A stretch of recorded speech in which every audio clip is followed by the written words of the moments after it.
So this is Book Chat. This is Book Chat episode 3, and we've got Grant Hansen in Sydney and Matthew De Silva, that's me, in Sydney, and we're ready to go with Book Chat 3, episode 3, and we've got 3 books today. The first one we both read, and the second one Grant read, and the third one I read. And just to make a note here at the beginning, we've got a Twitter account up, which is at BookChatOz, and so anyone who wants to follow that to see what's happening in the channel can do so. So the first book up today is Conquerors by Roger Crowley, which is published in 2015. And Conquerors is, how would you describe that, Grant? It's a ripping yarn and about a very important episode in European history, but not a well-known one. And that's the tremendous efforts of the Portuguese monarchy and associated hangers-on to basically secure the Indian trade for their benefit. And it's the first major episode of European expansion outside Europe, really after the Vikings, if you can count them, and it in many ways is a template for much that follows, and it's a fantastic story, it has to be said. Yeah, the success of the venture depended on the king, of course. You had 3 generations of monarchs who were all determined to get around Africa to find out what was on the other side and into the Indian Ocean. That was Henry the Navigator, Joao II, and Manuel. And that was about 100 years of time that they were, well, maybe a little bit less, but they were, all of them, pretty determined to do that. And so they kept on building ships uninterruptedly and staffing them and provisioning them and bringing in the best gun manufacturers from Germany and Northern Europe to get the right artillery, because force was obviously one of the major ingredients in the success of the Portuguese, because they were successful eventually. No doubt, and it's just an extraordinary thing. I mean, in current times where planning, 10 years ahead to build a proper rail system seems impossible, here was essentially a feudal, still a medieval society sustaining this century-long project, which only really reached fruition in the early 16th century, but had been going on, as you say, for decades before. So it is quite extraordinary. But I don't really buy that it's just the kings. That's one aspect of this book which I find a little bit unsatisfying, even though from a narrative point of view, it does make it easy to tell the story. I mean, from that point of view, it's an extremely traditional narrative history. But, Scotland never got an overseas colony. I know they did try once somewhere in Central America. But there have to be other reasons why such a poor yet geographically advantageously positioned place managed to achieve what it achieved. Yeah, I guess there were different aspects to that. There was one aspect which was the idea that you could get rich. So plunder and monopolizing trade was one aspect. The other aspect was finding the legendary Christian king of the East, Prester John, and defeating the Muslims in the Middle East and regaining Jerusalem. So it sort of tied into those old narratives about the greatness of Christian kings that was used by the Pope in order to promote the Crusades as well. Because there was definitely, as you point out in the talking points, a deeply anti-Islamic element to it.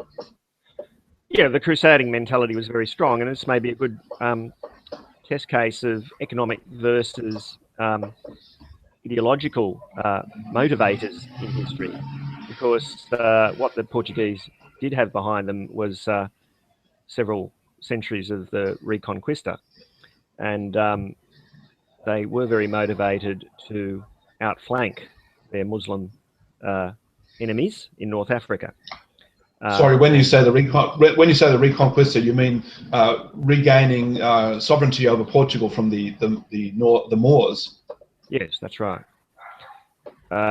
Which other Northern European countries did not have, whereas Spain and Portugal did. And it may not be an accident that Spain and Portugal, therefore, were the first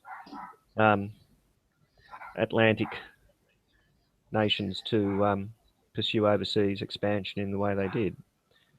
And so you're saying that because they had this ideological justification, which was based on the religion, which tied it very deeply into their own individual personality and identity, they had this other narrative to draw on to find strength and motivation for the program.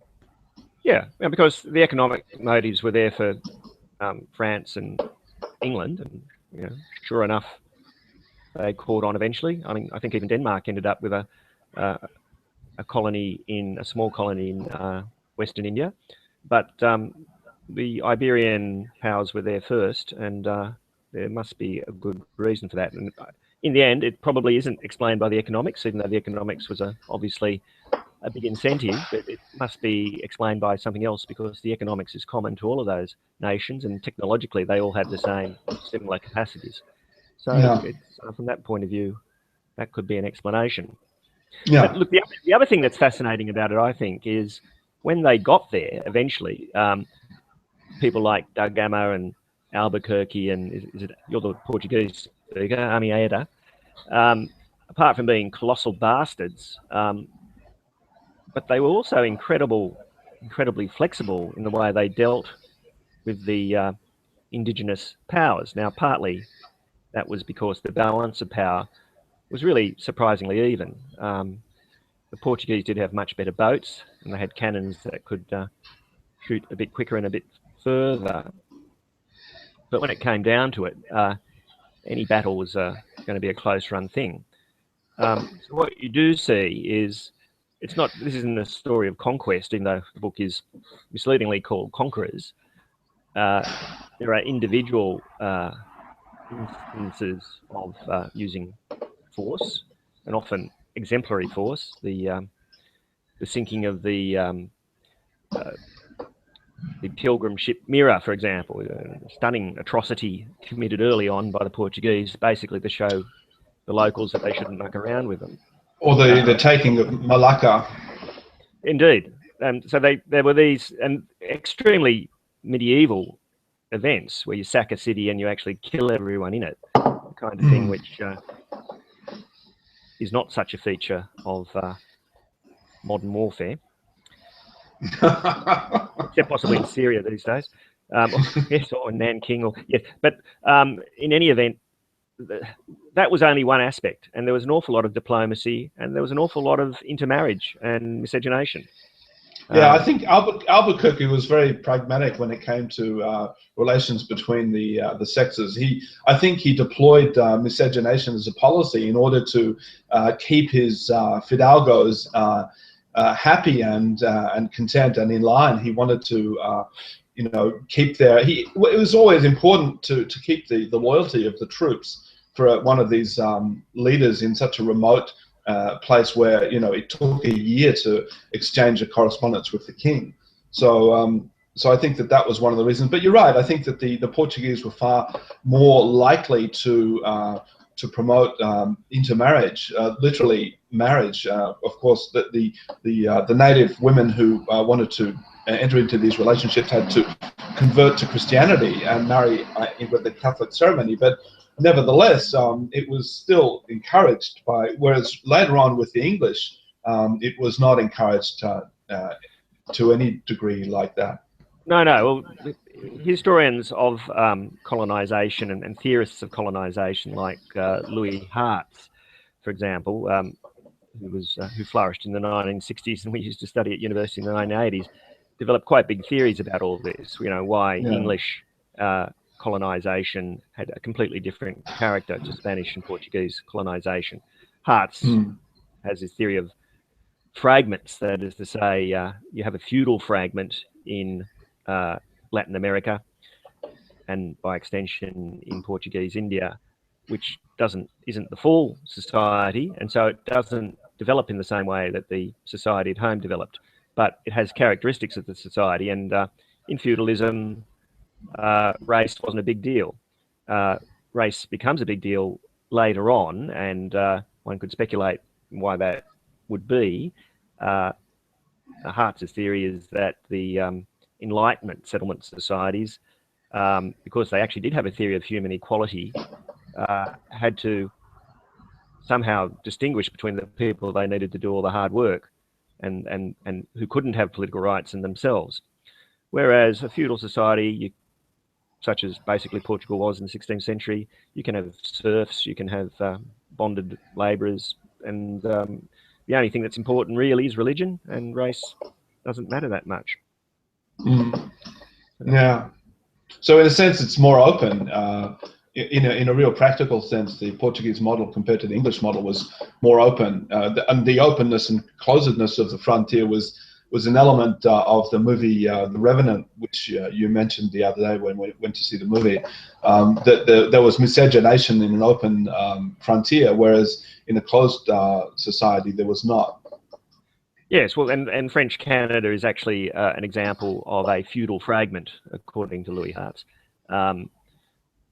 which had a different track of development to, say, America, where basically owned by the British.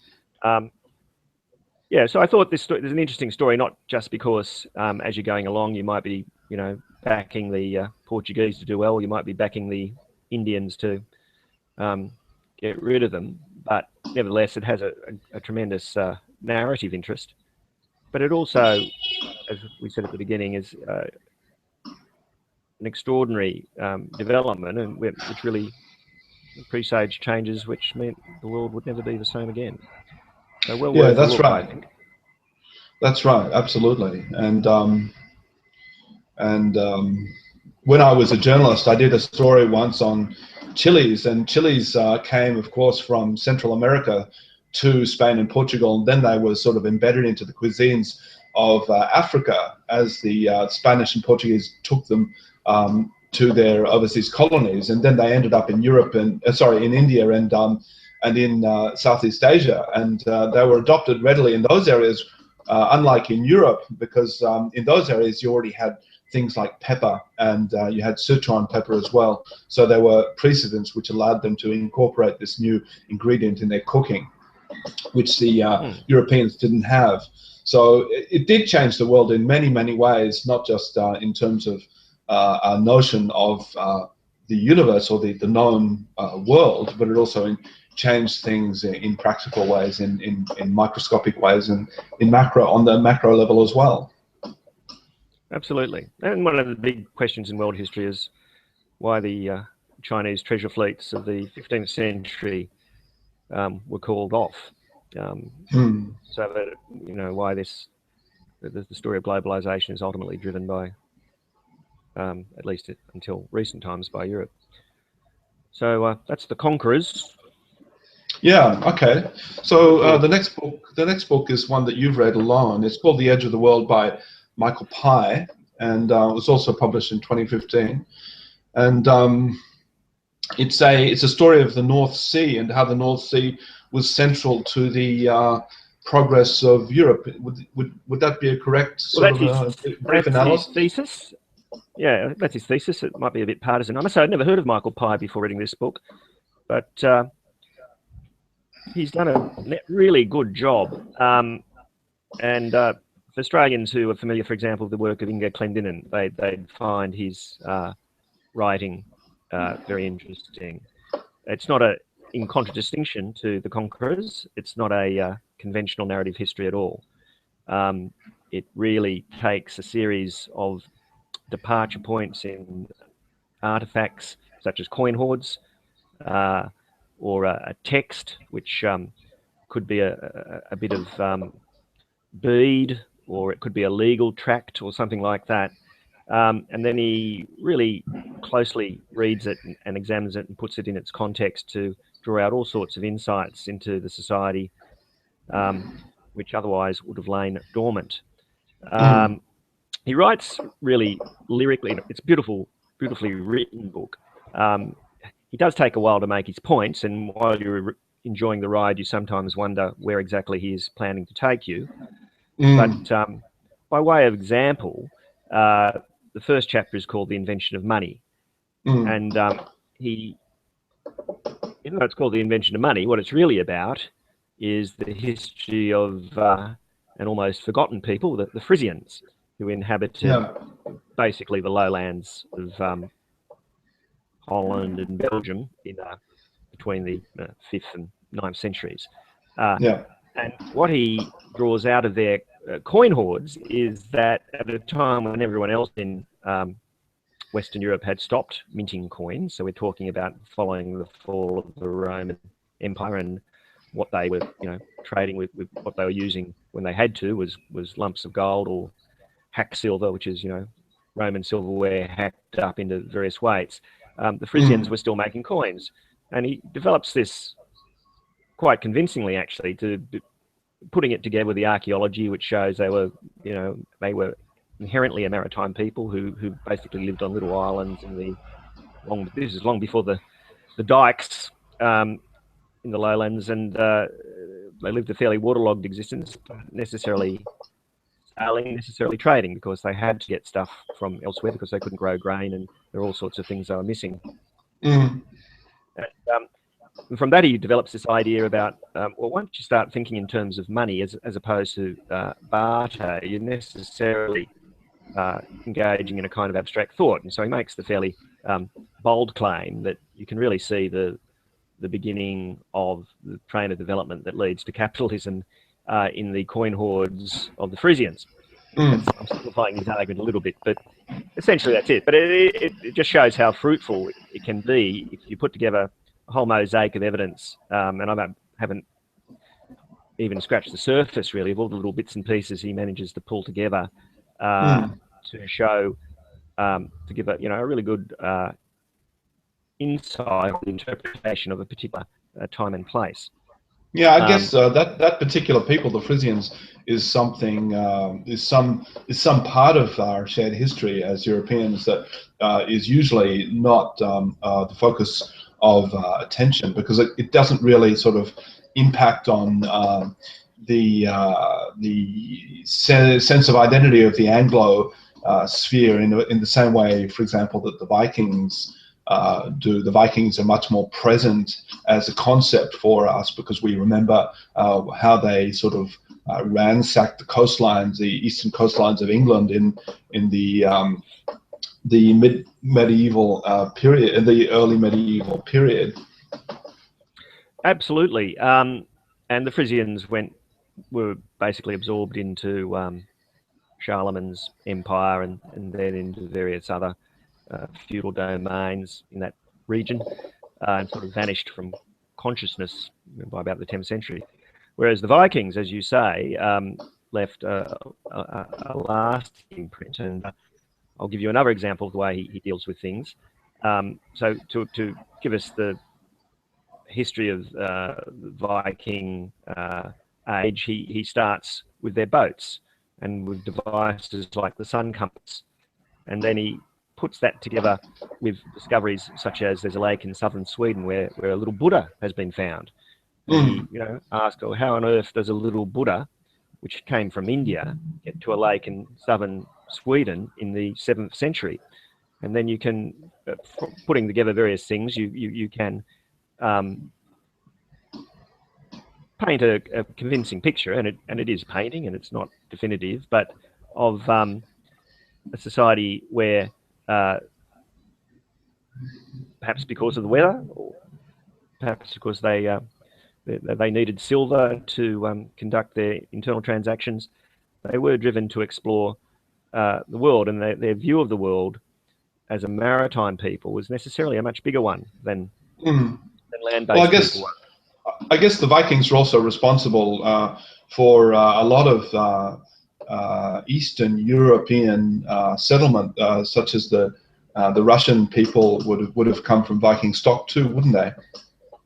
Well, the Rus are in fact Vikings, but and they did assert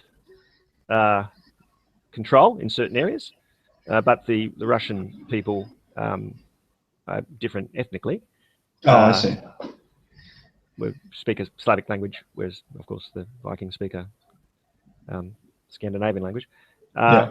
But the book does indeed deal with the Rus. For example, many will be familiar with Ibn Fadlan's account of a Viking funeral on the Volga in the 9th century, I think, where there's a very elaborate human sacrifice.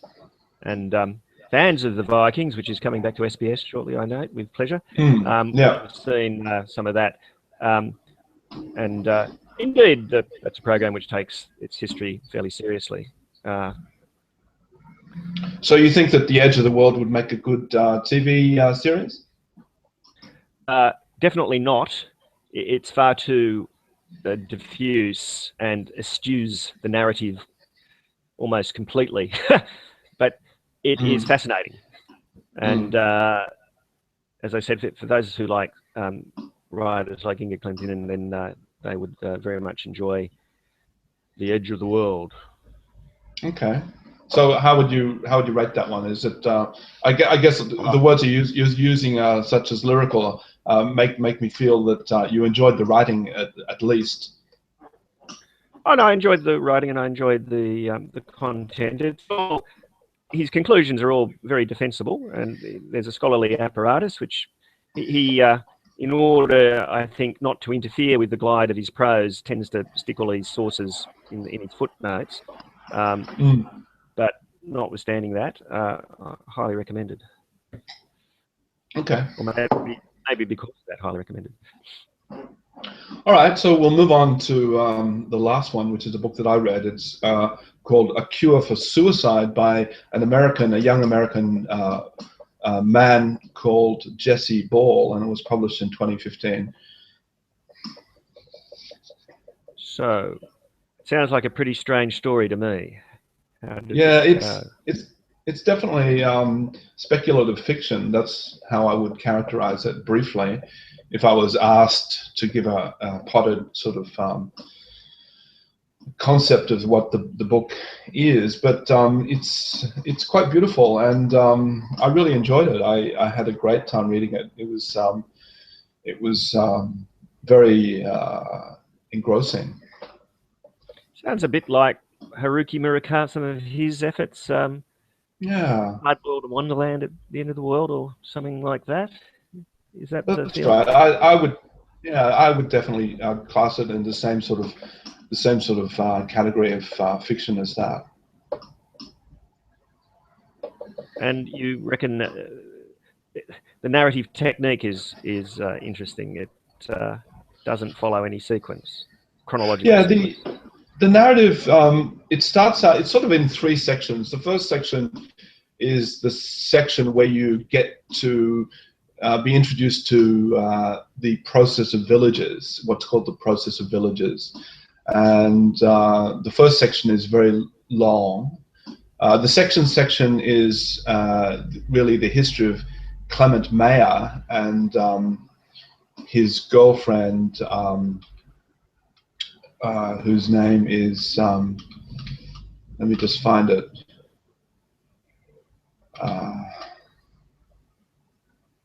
Rana Newson. So Clement Mayer and Rana Newson, the story of the couple, the young couple who are lovers, is the second section of the book. And the final section of the book is just a little tiny section that takes you back to the process of villages. And one of the examiners, they're called examiners, these women who sort of resuscitate people's identities and make them suitable for inclusion into society again. Because the basic premise of the book is that you have a government department of failure where people can go if they feel like they want to end their lives. And instead of ending their lives, what the Department of Failure does is it sort of reboots them, and they come back as sort of blank slates that in the process of villages, where they're reintroduced to concepts that are quite simple, such as laughter and lying and just how to engage in basic social contact. So the examiner is the sort of guide for the claimant. The claimant is the person who's come back or been rebooted. And so the examiners sort of ease the claimants back into life in the villages, and they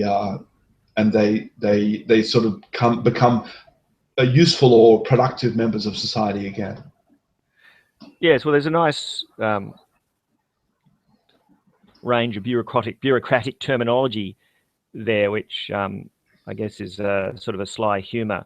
But is it as simple as suggesting that without pain you can't have joy? That if we remove failure, then of course success becomes meaningless.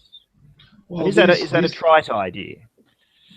No, I don't think it's trite. I think that you can ask that type of question, and use the book to interrogate that type of question meaningfully.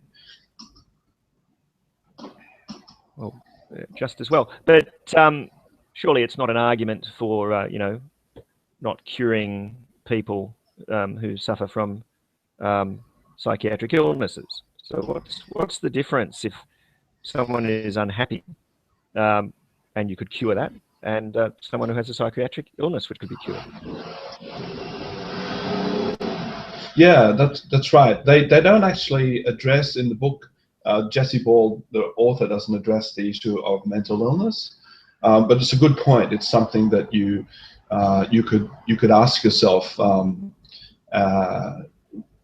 and probably if you're reading the book, or while you're reading the book, these ideas might emerge in your imagination as you're reading the book. You know, what if someone wasn't just sad? What if someone was actually mentally ill? Because mental illness, of course, often leads to suicide, as we know statistically. And of course, the book is called A Cure for Suicide. So suicide is the basic sort of underlying problem that he's trying to resolve, I guess.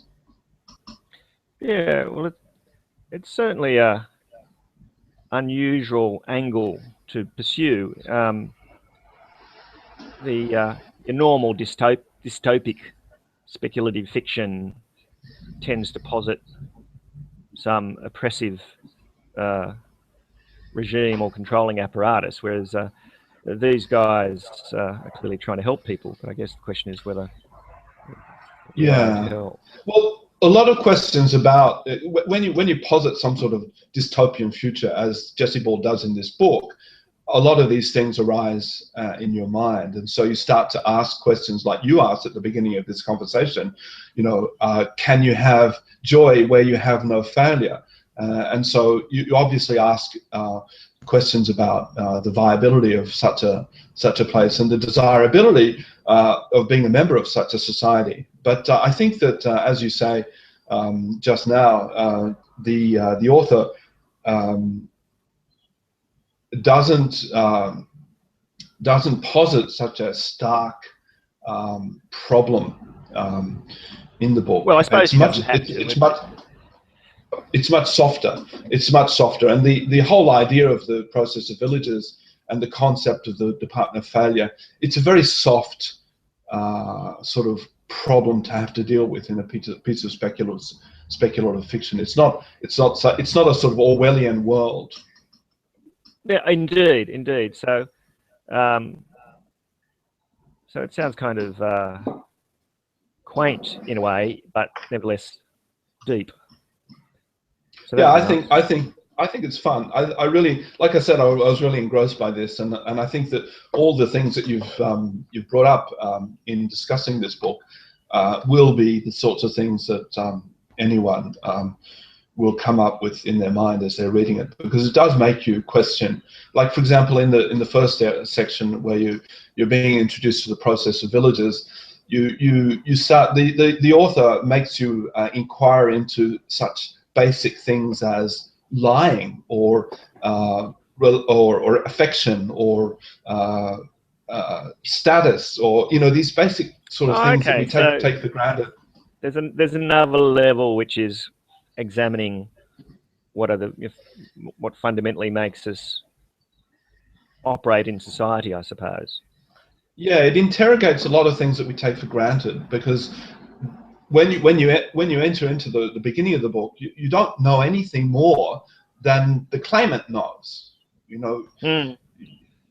you Yeah, sort okay. So of it's you one sort that's of you, confined point of view, which and you gradually, well, and does, I suppose that provides a bit of the narrative interest, because you want to find out what this crazy world's all about. That's right. Yeah. So you're drawn along because the author releases little bits of information like breadcrumbs in a trail to the witch's house, and you want to get to the witch's house where you want to discover what this world is and how it works and what the deal is. And then in the second section, you're taken into the life of Clement Mayer, who turns out to have been the person whose lens you were looking at the world through Oh, at the okay. beginning of the book. So he's been sort of rebooted, and the second part of the book is where you get to find out the reason why Clement Mayer went to the Department of Failure. I see. And I'm suspecting there was an unhappy relationship at the source of that. Precisely, yeah. And cruelty and unkindness and all the things that we know from our own lives. But no doubt a fair bit of fun and happiness as well. And maybe that's That's the right, contrast. yeah. Yeah. That's Okay. right, yeah.